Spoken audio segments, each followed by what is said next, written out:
Today's topic is outcome measures, and almost every one of you have heard this word, and most often you use it while discussing a patient's progress with your colleague.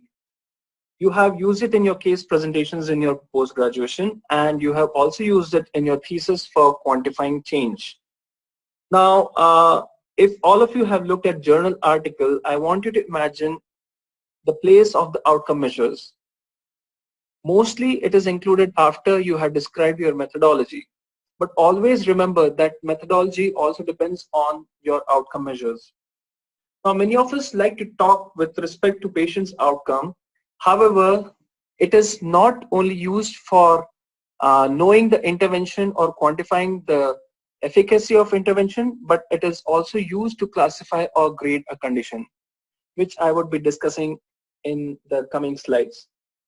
So in this webinar, I would brief with the properties of outcome measure, and I would discuss tips which would help you to use the best one.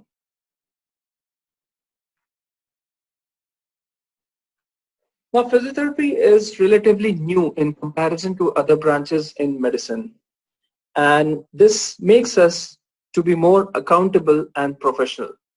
Now, the outcome measures come to our help, and the use of outcome measures gives us a sense of understanding, and you would understand in the coming slides why so much emphasis is placed on outcome measures to do evidence-based practice. In the recent decade, the quality-based healthcare delivery is gaining importance, and we should refrain from wasting patients' time, therapists' time, and insurance money. This ensures we are being ethical to the patient. Now, outcome measures are always or most often heard to be used for checking appropriateness of the intervention. Now, this gives you a clear evidence of efficacy of intervention, but for a clear evidence, you require a correct outcome measure. Now, post-World War II era is also known as outcomes movement era. Now, post-World War II, there were many outcome measures used by the government and the insurers and the people who used to take care of the wounded soldiers.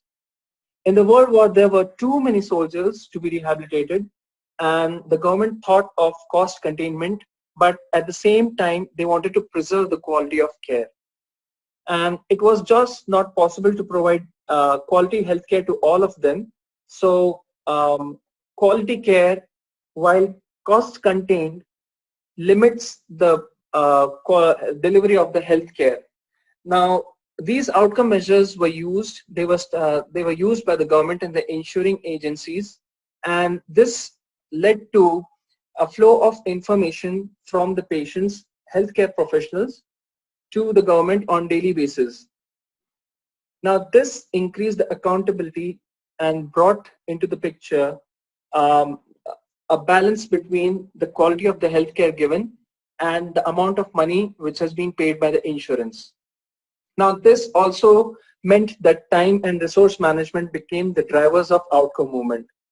Now, we need a consistent service delivery which is being monitored by a good outcome measure.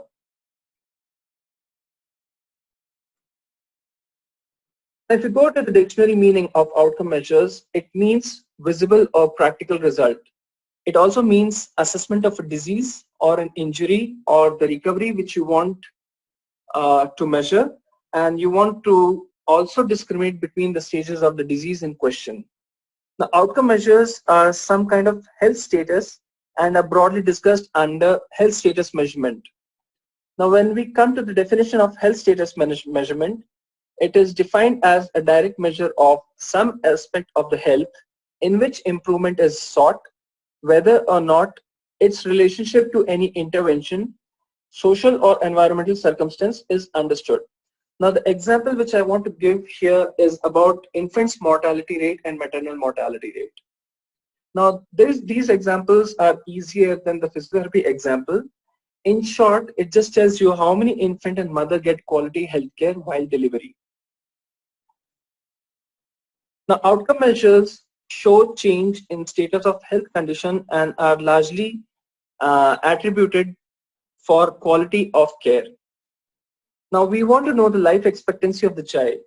So the life expectancy becomes an outcome measure. Similarly, in musculoskeletal pain intervention, the number of days the person remains symptom-free with a particular intervention is also believed to be an outcome measure. Now there is a term called implied outcome measurement. It is an indirect measure of health and you can consider it as a proxy measure of outcome measure.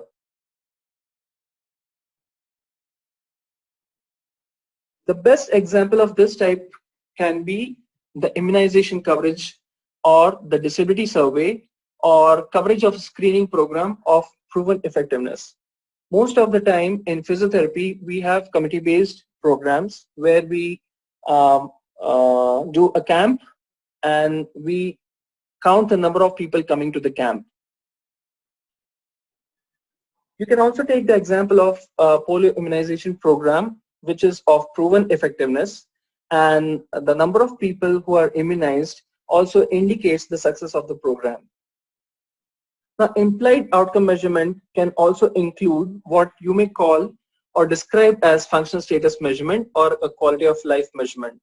Now, these measurements can be made without necessarily seeking improvement in health condition. The best example of these measurement of quality of life is in chronic disabling illness like COPD, cerebral palsy, or Parkinsonism. All of you know that these conditions are never going to change or never going to improve. They will always deteriorate. But with the new medications, you can improve the quality of life of the patient. And therefore, the success of intervention depends on how quality of life of the patient is. Now, I want you to look at this picture or the piece of paragraph which has been taken from a journal article. It talks about what a physiotherapist do to a patient, and you can see the systematic relationship that exists between the words which have been circled. Now the patient measures clinical effectiveness, the physiotherapist measures clinical effectiveness by use of standardized outcome measures. Now the physiotherapist completes a baseline assessment on a set of outcome measures and proposes a course of action using current version of clinical guidelines. Now these clinical guidelines are professional consensus statements and they are used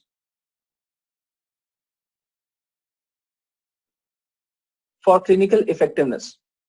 Now again, how much effective the clinical guidelines are can also be measured by these outcome measures. So there appears to be a dynamic relationship between the outcome research evaluation and clinical effectiveness. Now, outcome measures complement traditional clinical measures like physical examination. According to these authors, Kirshner and Gayat, outcome measures can be categorized based on the intent of the information which you want from the patients. Now, outcome measures can be described in three forms. One is evaluative, second is predictive, third is discriminative. Now, if we talk about evaluative measures, the function of an evaluative measure is to document amount of change in the outcome of interest, which should typically change in a study population, either due to the effect of intervention or deterioration due to the natural history of a disease. Here, I would like to consider an example of deterioration of range of motion in children with cerebral palsy. Now, over time, if there is no rehabilitation given, the children undergo deterioration of range of motion. According to Gayat, a valid evaluative measure should show longitudinal reliability and sensitivity to change. Now, I would also want to give an example of gross motor function measure, which is used in children with cerebral palsy to record motor skills. Now, this measure is an evaluative measure and it can be used on long-term basis or longitudinally to see whether the rehabilitation has been effective in preventing deterioration of motor skills. Now, predictive outcome measures classify a person or an individual on an external criterion or a target criterion. Now, predictive measures prior to the use need to be validated with some kind of gold standard criteria. Now, These predictive measures help you in delivering prognosis of a condition. The predictive measure should have inter-tester reliability, and predictive measures are usually used for diagnostic, prognostic, or screening purposes. The example which I want to put here is of milestones.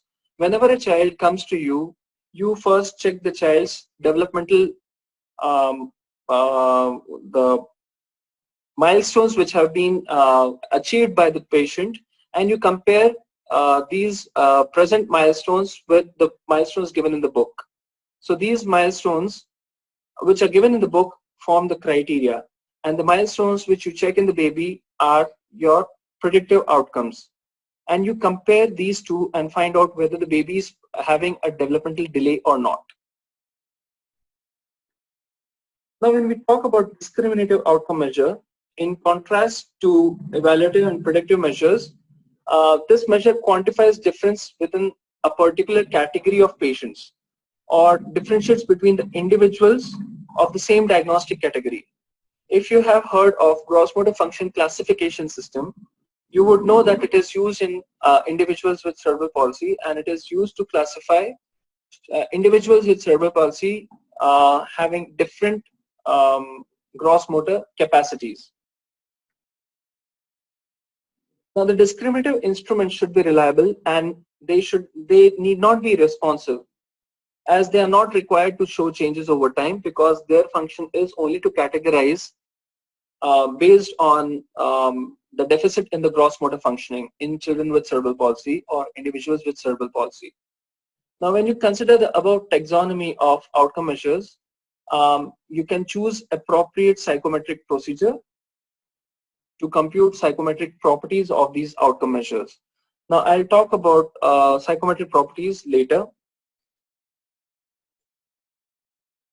Now, if I talk about further classification of outcome measures, I would like to talk about biomarkers and clinical outcome measures. Now, according to WHO, the biomarkers can be anything representing an enzyme or a physiological state in the body which shows the signs of deterioration or signs of achieving normalcy in a disease. It suggests that the state of the body or the physiology and cellular machinery is functioning appropriately or not. Some of the examples can be enzymes like CRP or CPKMB, or any function test like liver function test or kidney function test. Now, there are always time points before the patient has actually achieved normalcy, and the biomarkers prove the changing state of the patient. They are particularly useful in clinical trials where intervention should change within certain time point. They intimate early signs of change after intervention or any kind of therapy. There are certain biomarkers which are not specific to the disease but are specific to some kind of mechanism of action of intervention. In short, these biomarkers can also provide proof of mechanism. The example which I would like to put is ultrasound, MRI, or evoked potentials. Now, whenever you try to strengthen a muscle, there you will see a hypertrophy. But before the hypertrophy happens, the angle of pination changes. Now, this angle of pination can be considered as a biomarker because it cannot be observed by the eyes, which can be measured only on ultrasound. Now, any change in the brain following rehabilitation or following a medical intervention or a surgical intervention, MRI proves useful. Now, there are some sequences like diffusion tensor imaging which can also act as a biomarker for improvement in the tracts in the brain. Similarly, evoked potentials again can be considered as biomarkers. Now, I'll talk about clinical outcome measures, which are obvious measures of change in body function or activity which is relevant to patients' functional daily activity. Now, the aspect of activity and participation and body function can be recorded and communicated easily. And that is what we see. That is what the healthcares communicate. Now, the example I want to put here is of 6-minute walk test. 12-minute walk test or 1-minute walk test or walk and talk test. It helps us to understand how the patient's disease affects the patient's function. So clinical outcome measures are used to understand how the disease would affect his function, while the biomarkers will be used to find out whether the intervention is happening before you could see any visible outcome. Now, with respect to time, clinical outcome measures may be used for diagnosis of a disease or an existing disease, or to find new occurrence or exacerbation of a disease. All this depends on the nature of the disease state which has to be treated, and the mechanism of the disease, and the intended effect of the treatment under study. Now, when we consider clinical outcomes, biomarkers are more important in certain instances, like in clinical trials where there are time points. If the change is not seen within intervention period, the biomarkers associated with the clinical outcome can show signs of effectiveness of intervention. These biomarkers may not be correlating with how the patient is feeling and how the patient is able to perform activities of daily living. But biomarkers are objective and quantifiable and may or may not relate with the sense of well-being. But when you take clinical outcomes are directly correlating with the sense of well-being or improvement in the patient. Now, biomarkers are expensive and are usually invasive.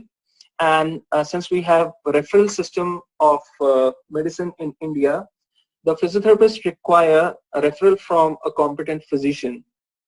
And you need a prescription for doing tests on biomarkers. But if the physiotherapist is qualified and does not breach the ethics, they can do so with their responsibility. Now we talk about outcome measures being subjective or objective. Now, a varying level of subjectivity is seen in outcome measures, and it is usually recorded in the files by the healthcare providers. Now, when you compare this subjectivity with objective assessment, objective assessments are not subjected to individual degrees of interpretation. Has the patient improved? Has the patient's condition improved? Or a little, or has not improved? Does not give you a sense of objectivity. Subjective judgments are always disagreed upon by clinicians, and it is very difficult to rate them, and they are often not reproducible.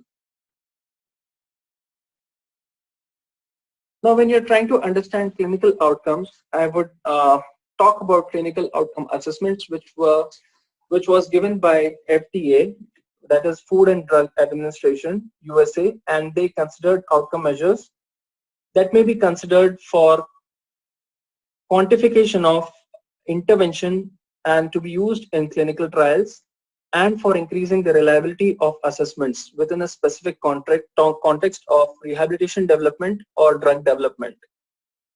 Now, they can be classified as patient-reported outcome assessment, observer-reported outcome assessment, or clinician-reported outcome assessment.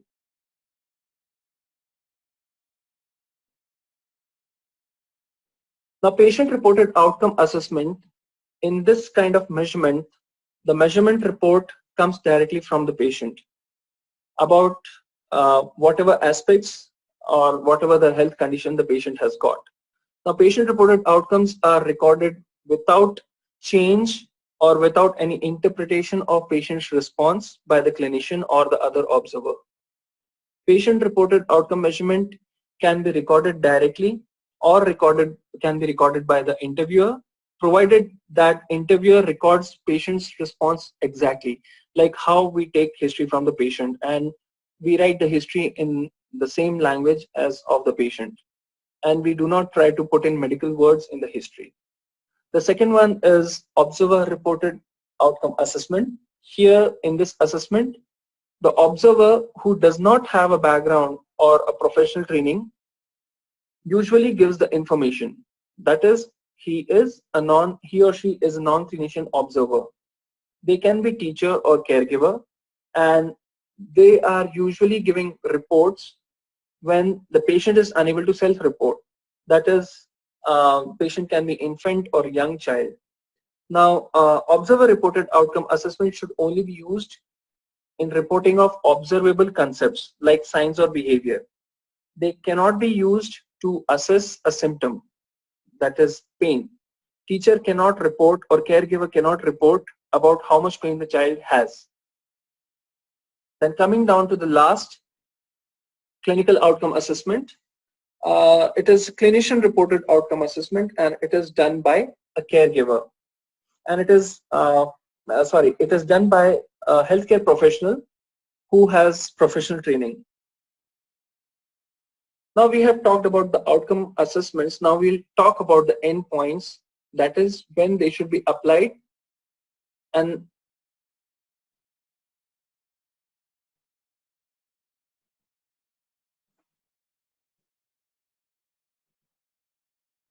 endpoints can be classified into intermediate endpoints or composite endpoints. Now in intermediate endpoints, they are endpoints which are most common in clinical trials than in observational studies, and biological markers are prevalent in these kind of studies with intermediate endpoints. These kind of endpoints reduces the follow-up period required to obtain results from a study of treatment effectiveness. Another example I can give here would be the use of measures of serum lipids as endpoints in randomized trials of effectiveness of statins, that is a drug which lowers the cholesterol, for which the major disease outcome of interest to the patient and physician is reduction in coronary heart disease, their incidence and mortality. So the physicians are not waiting for the person to die. Instead, they are looking at the serum lipid levels, whether the lipid levels are reducing or not.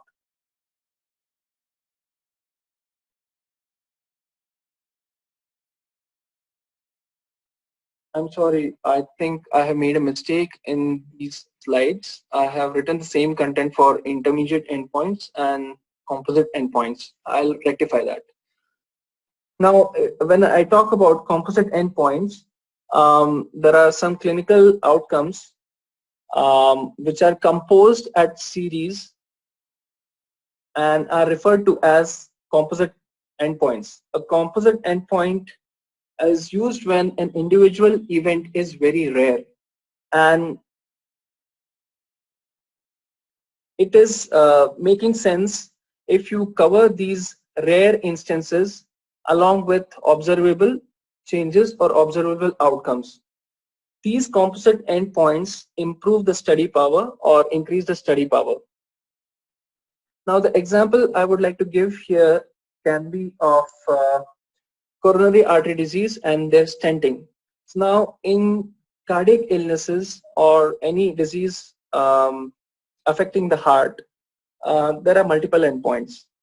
Endpoints can be how the patient is functioning after 1 year of stenting, how the patient is functioning after 1 year of stenting, that is in terms of heavy physical work, whether the patient is alive or not. Now there are 3 important endpoints or composite endpoints.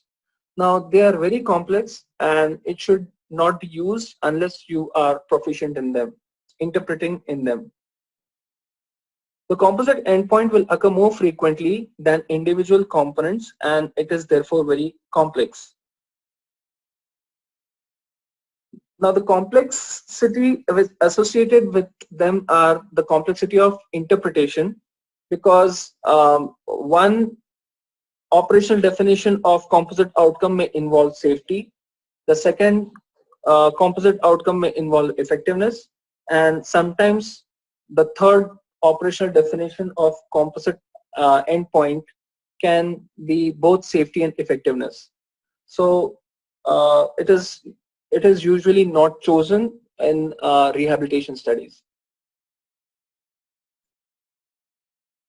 Now, In this slide, we will discuss the attitudes of therapists in using outcome measures. Now, one of the article of 1998 showed the attitudes of researcher while using an outcome measure.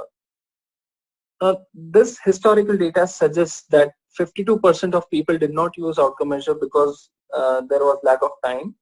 82% did not know about outcome measures, and 51% were unable to use the outcome measures because the outcome measures were not available. There are many outcome measures which are very expensive and may cost thousands of dollars. Now, broad uses of outcome measure are to measure success of therapeutic intervention in a program, to know the rate of progression of the health condition or illness. It can also be used to prepare a large body of normative data. It helps in estimating function level of a patient. It assists in the development of a problem list. It helps in predicting an outcome. It can be used for teaching, and it can be used for communication with other healthcare professionals. Now, the outcome measures which should be chosen should be age appropriate, should be easily administered, functionally meaningful, and should provide minimal patient burden.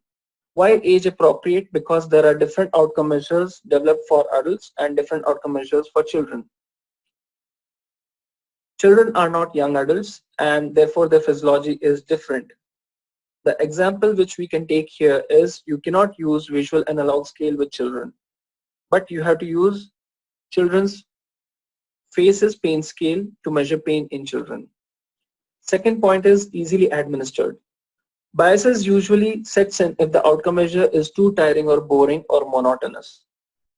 The outcome measure should be functionally meaningful. You should not use capacity measures when you want to measure performance in real life situations. That is, you will not use gross motor function measure, which is done in a standardized environment. But you would use functional mobility scale to measure real life performance, which does not require standardized environment. And you are noting down what the patient is doing in their real life. The outcome measure should give less patient burden. This is very obvious. The patient should be able to cooperate with you to fill your outcome measures. Now, I want to specify here that some outcome measures are used to measure different states of severity in the same disease. These are mostly used in neuromuscular conditions or conditions which rapidly deteriorate or chronic conditions which ultimately deteriorates. Therefore, you cannot use the outcome measure which you used in the starting of the illness. Here, I would like to give an example of Duchenne's muscular dystrophy and spinal muscular atrophy. There are some therapeutic drugs which will improve the time required to perform Gover's maneuver in these children. We can compare the states of the Gover's maneuver done in these health condition, and we can see the effectiveness of the drug by noting the time required to perform Gover's maneuver. But after a certain age, the ability to perform Gover's maneuver will deteriorate, and the time at which the Gover's maneuver is performed at the starting of the disease cannot be used as a suitable outcome measure, just because there have been changes happened over a period of time in these patients. Similarly, in spinal muscular atrophy, the child will not be able to sit independently, and in different stages the child may be able to walk but may not be able to get up from the seat. Child may be able to run but not jump. If the patient's condition is going to deteriorate in clinical practice and in study period, use those outcome measures which would give information about the function consistently. You should not use outcome measures for walking, which may not be able to give information once the child becomes non-ambulatory. You cannot use 6-minute walk test here. Now, how do you choose outcome measure? You have to ask yourself why. You have to make decisions about why you want to evaluate your practice. You have to consider what type of information should be collected from your study. You have to understand what kind of decisions might be made after the information is collected through those outcome measures. Now, when you should choose outcome measures, when you want to collect the information, you want to collect information pre and post discharge, or whether you wanted to do every day, like functional independence measure. You have to look for outcome measures and select specific outcome measure only after a systematic review, so that you come to know the best outcome measure which you are going to use for a particular health condition. Now you have to plan and incorporate these outcome measures in your clinical practice, and you should be knowing what to do with these results. Then only you should use outcome measure.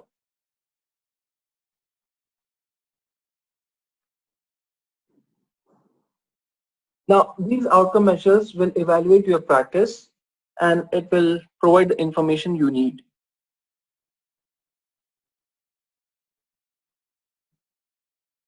So when you are evaluating, when you are implementing outcome measures, when you are selecting, when you are selecting the time frame when you want to administer these outcome measures,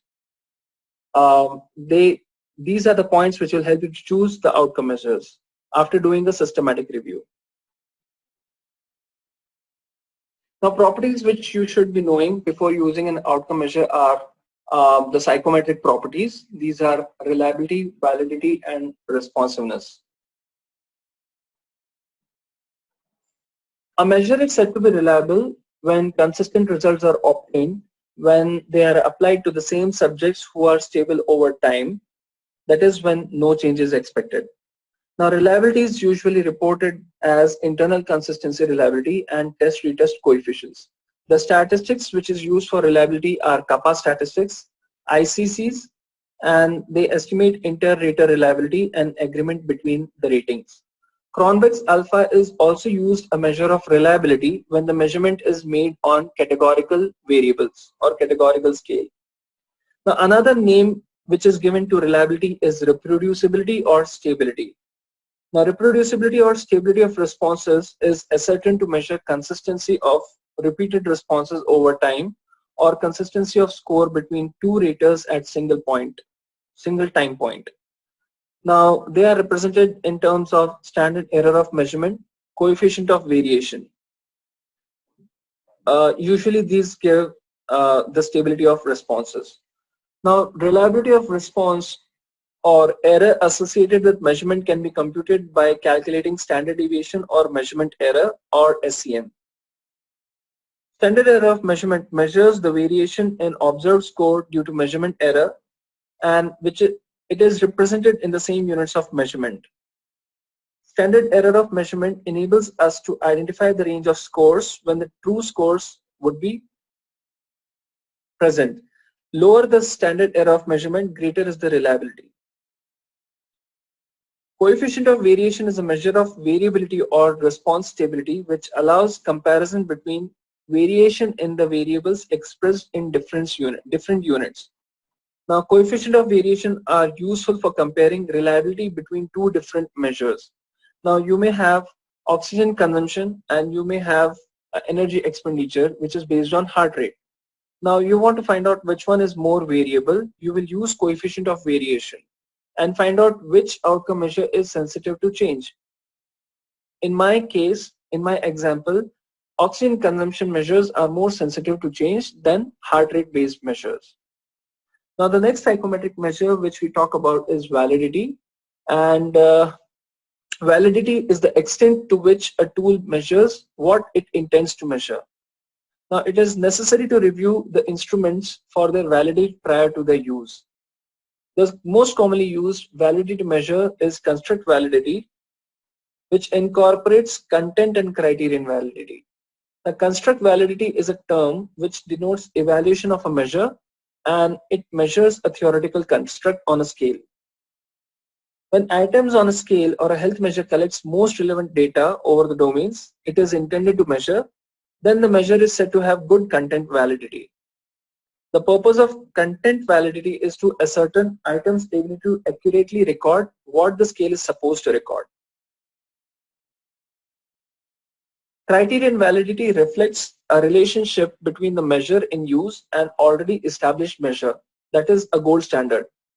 The most common use of criterion validity is seen when you are developing a brief version of an instrument, which is then compared with already established measure, that is the big instrument, to ensure validity. The shortened validated measure is administered or developed to reduce time, and it includes concurrent validity also. Gayat points out that there is no gold standard for discriminative and evaluative measures, and therefore validity of a measure could be summarized by more than one index, that is correlation, or it can be F statistics used in ANOVA. Now the third psychometric measure which we talk about is responsiveness. Now these outcome measures are used in context of patient-reported outcomes, but are extendable to other measures representing the ability of a measure to detect change in an individual over time. So this is one of the most important properties of an evaluative measure, that is the ability of the instrument to detect change over time. And they should also be able to report when there is no change, that is the ability of the tool to remain constant when there has been no change. Responsiveness is important, and its importance lies in estimating minimal important change in a health condition. So responsiveness is usually considered as a ratio of real change over time to variability seen over time. The methods most commonly used to express responsiveness of outcome measures can be effect size, MCID, or standardized response mean. I think Kavita ma'am has spoken about MCID in earlier classes. Now, all of these measurement properties may affect the degree of measurement error. All the properties mentioned above are specific to the population and setting in which the measures are developed. Therefore, it is not appropriate to use outcome used in multiple sclerosis for stroke. And measures which are validated for spina bifida cannot be used for children with cerebral palsy. Measures developed for children with cerebral palsy cannot be used in adults with cerebral palsy. Now, whenever you are using an outcome measure, you have to maintain the competency in using those outcome measures. One, you have to know enough about the test construction to develop your own measure. Otherwise, do not develop your own scale or measure. You have to know how to link the information produced by the outcome measure to your measurement of intervention. You have to know how to compare scores to the baseline across the client groups. You have to know about the measurement properties. You have to know about the suitable measures or outcome measures available, which you can do after systematic review. You should know what to do with the scores. You should know what to do with the information obtained. You should be knowing why to measure, and you should be able to track clients' progress with these outcome measures. You should know how to score the measures, and you should read the manual before you actually use the outcome measure. You should be able to administer outcome measure in a standardized manner. Now in this slide, I give you a diagram of ICF. Here I would give an example of a health condition, that is cerebral palsy, and these ICF frameworks are used to map outcome measures. That is, under body structure and function, you will find out that these particular outcome measures are used. That is strength, fatigue, endurance, energy expenditure, pain, and spasticity. These outcome measures will measure only body structure and function. While if you want to measure an activity, you will use functional ambulation criteria, or you will record the gait and see what are the changes in the gait, or you will look for bimanual motor activity, which can be measured by some other scales. Again, you can measure participation by instrumental activities of daily living or life habits.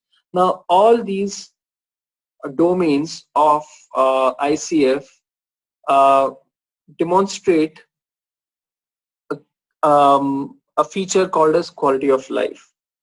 Now, if you combine all these information, you would get at least some idea of quality of life. Now, this is a collective outcome measure, quality of life, which is a patient-reported outcome measure. This marks the conclusion of outcome measures.